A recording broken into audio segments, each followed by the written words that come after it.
is by our final speaker, and his topic is ECG patterns that kill. I'm rather intrigued by this title. I know my old ECG machine could kill me. It's those machines that had a big lead, they get to plug in and earth yourself. I was always scared, but thankfully my new machine is a beautiful baby. Even if I smash it, it will not shock. Right, over to Professor Lahri. I'm just going to introduce him. He's the Associate Professor as the Head of Division for Emergency Medicine at Stellenbosch University. He is also the President of the College of Emergency Medicine of South Africa. He's made significant contributions to both academics and clinical practice, and he is a dedicated educator and mentor. He is recognized for his expertise in ECG interpretation, which he teaches internationally, and for his leadership in advancing emergency medical education and practice. Professor, welcome.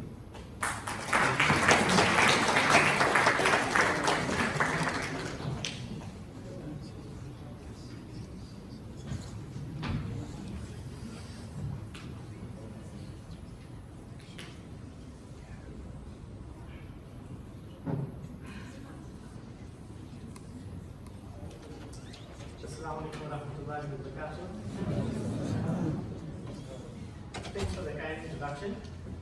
I just want to check if I move off here. Can you guys hear me in the back? Okay, great. Alright, so we're going to talk about ECG patterns that kill. Right. Now, the big thing with emergency medicine is that we always worried about dangerous substances. We're always worried about the lions, the bears, and the tigers.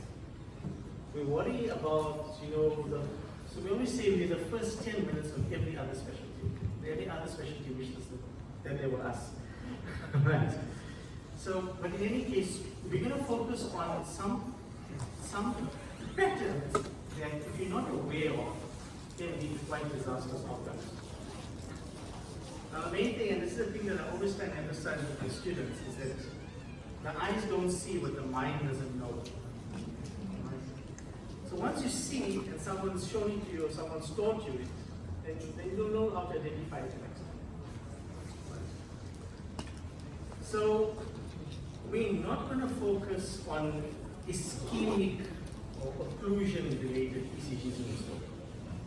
And I think many of you are probably expecting that. What we're actually going to focus on is more than non-ischemic killer ECGs in that particular time of time. Right. Now, I mostly come with my own bias. I'm an emergency physician. I work in various busy emergency centers. So, we often say we deal with obstacles on that. So, our environment may be very different to a sort of a general practice environment. It's most what we see in a hospital type situation. All right, so this is the first slide. If maybe someone can tell me what it is that they see here, how would you interpret this picture? Rose maybe first, okay? Anything else? Zebra is trying to save the lion. Lion's not tempted. Anything else? It's bizarre. There you go. Alright, so that's the first key word that I want you to remember. It's the word bizarre. Alright. Now, let's look at this ECG. What emotions does this evoke in you? What emotions does this ECG evoke in you? Positive or negative? Actually, ECG interpretation, we say it's positive because we know this trouble, right? And for us as emergency, it's features of deadness. So when there's features of deadness, we want to run towards these. Don't run away. But you can see here, right? So basically, it's quite difficult in this type of ECG to try and have a full systemic approach. But what you can appreciate is A, that it is bizarre. It's slow and it's broad. Right? When you see something that's bizarre, slow, and broad, what electrolyte must you think about? causing the trouble? Potassium. I see. You can see all the students are in the front. Right. So this patient had a potassium of 9. Unfortunately, we tried to save the patient. The patient died.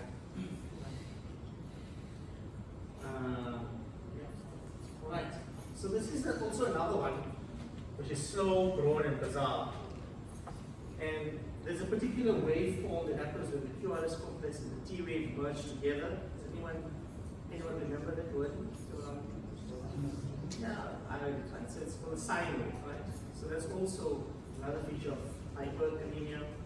So generally what happens with hyperkalemia is that you can imagine a type of string. Can I ask 3 people to come to the front? Just 3 people.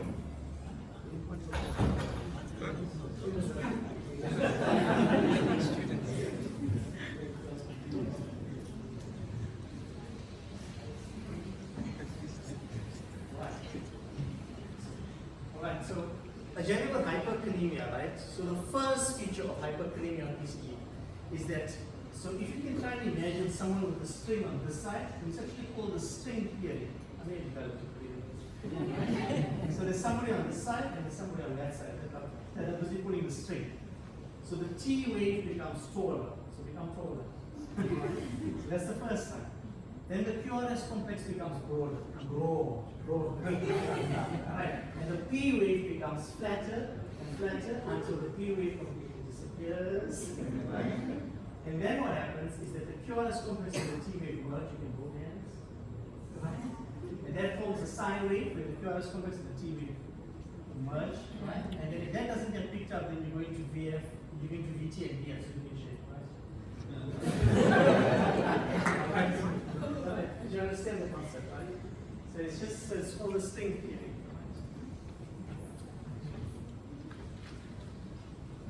So this was an ECG of a gentleman with high alcohol.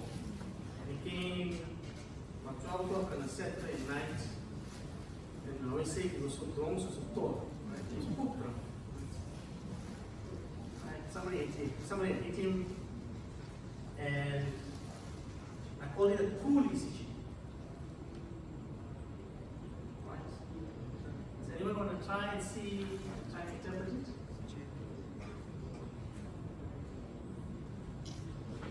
Okay, if you have a look at it just as though it is slow. In terms of like, right? It's broad. These bizarre features. But there's something else that bugs you, right? Before you go into the systemic approach, just by looking at it, what do you notice with the baseline? Right? That baseline over there, the baseline, it's sort of shivering artifact. And then this little waves are known as a J waves. And that's why I get it. Okay, this audience is quite hard. That's a cool ECG. Right? Alright, so this patient was severely hypothermic, right? Especially in the temperature.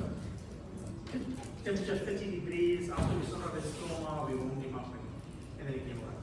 Right. Right. This was another patient who came to us and she had advanced HIV and she had a lot of diarrhea. She was extremely sort of weak. And we were quite concerned of her because when they presented to her the ward to me, they said that she's popped. She can't lift her head. And you're not too sure now. We're trying to figure this thing out. So as part of the workup, she got an ECG. And you just had a look at it, I'll tell you that she isn't science alert, weight, but there's particular things that worry us over here. Does anybody want to? I think it looks like excellent. Can you tell us why? You can see that there's like some ST depression in V3, V2, also in 3 and AVF, and then there's prominent U waves in V2 and V3.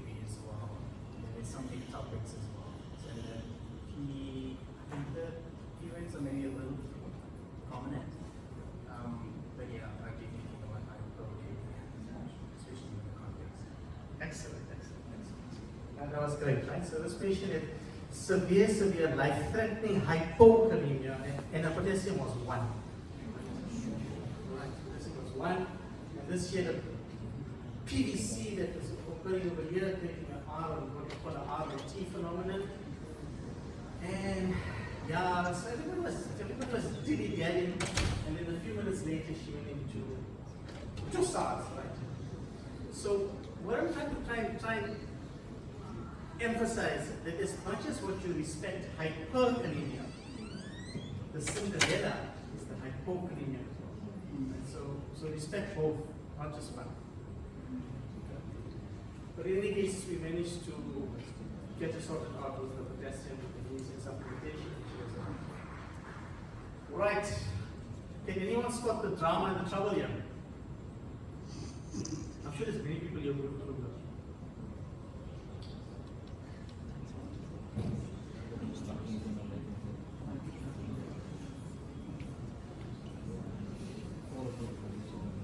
Can anybody see it? Yeah. Yeah, there's it.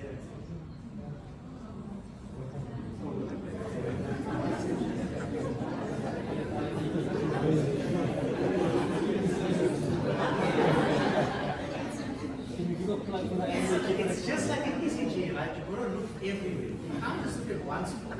And you're going to go and look for the detail, you're going to go and just go and look for the trouble.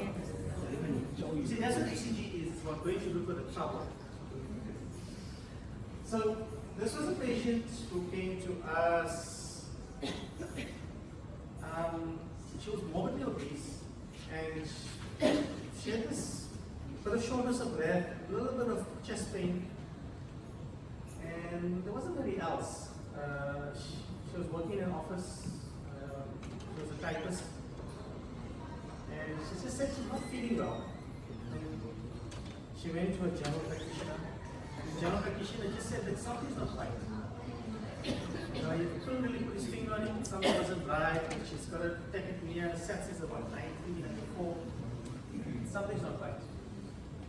So as part of the workup, she got an ECG, and we noticed this. Does anyone want to tell you, think about where we may be going, what's happening? Yeah? Yeah, excellent.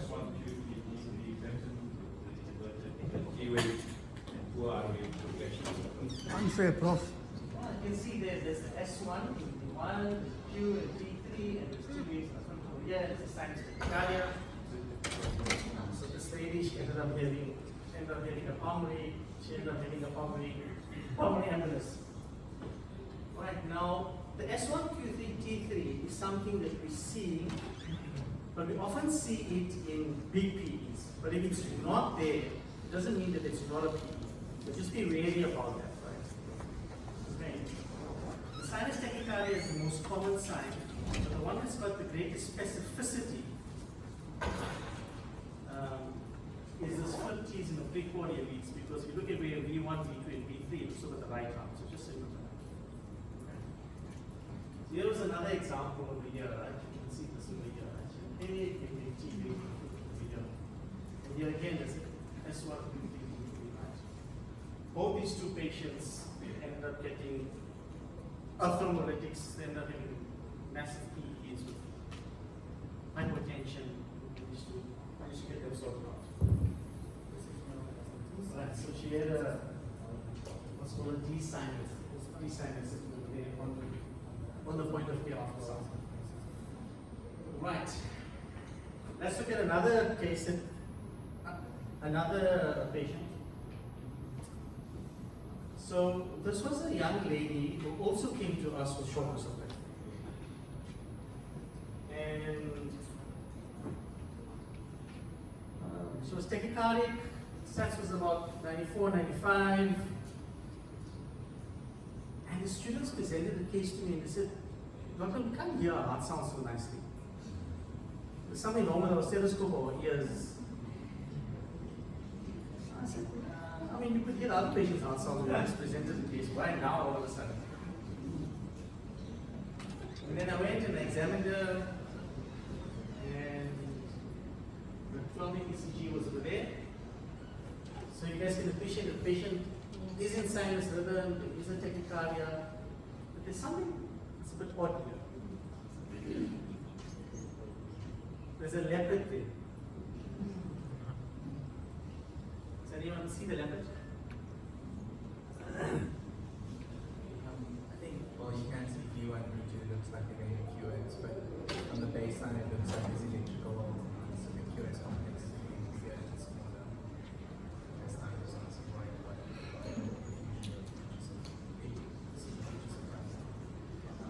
Excellent, excellent.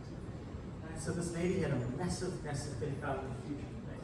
So you can see she had a globally shaped heart. There's a massive pericardial effusion there. Right. So her ECG showed features of electrical alternates. Right? She had a low blood pressure. I didn't give you everything, right? So I'll tell you what more tonight. She had a low blood pressure. She had distended neck veins. Her heart sounds were soft, right? And she ended up having a massive pericardial effusion, and she ended up intact, and she ended up being soft out. Right. Almost done. Right. This was a young soccer player, right? And he was on the soccer field, and on the soccer field, you know, it was just before halftime, and he collapsed. He woke up again. The guys from EMS, they checked him and he was okay, but they still brought him to hospital. So when he came, organized a 12 ECG, and they were first going to discharge him before the ward round. Because you know how sometimes the registrar is education. So discharge is the way. So it's time for the water, and I said, wait, just hold on. Here's the 12 ECG. And they said, no, in fact, it's just a young muscular man. So I said, no, but I mean, why would he have an episode of syncope? So we see this. Does anyone want to take a try?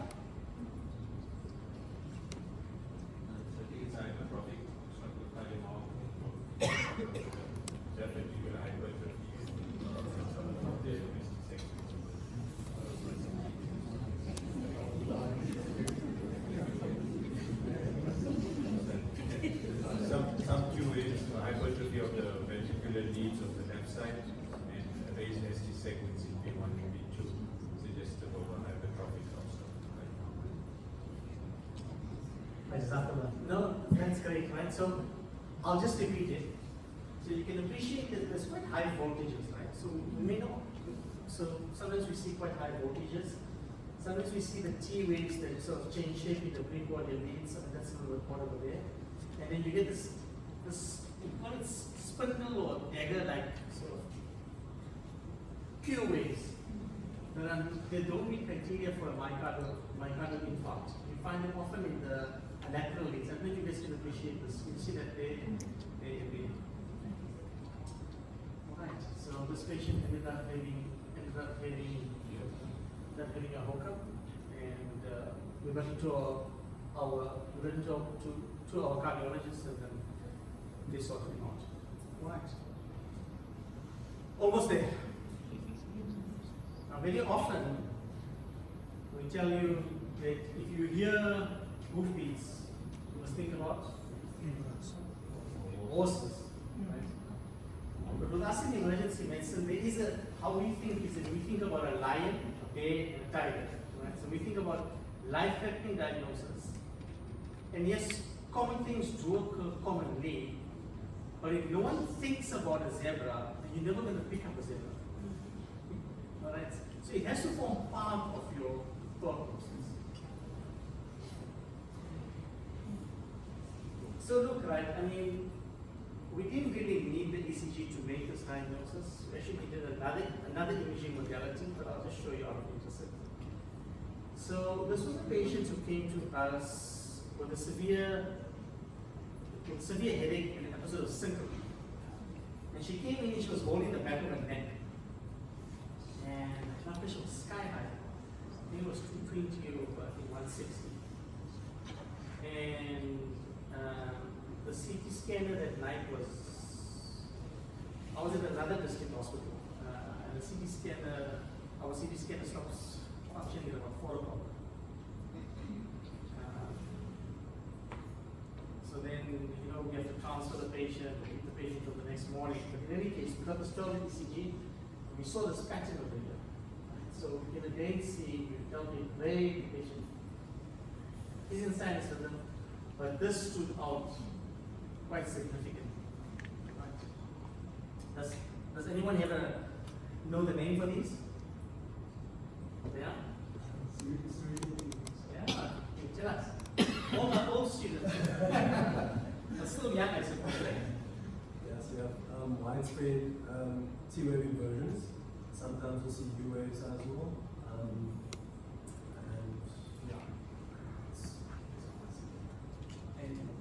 yeah, Yeah.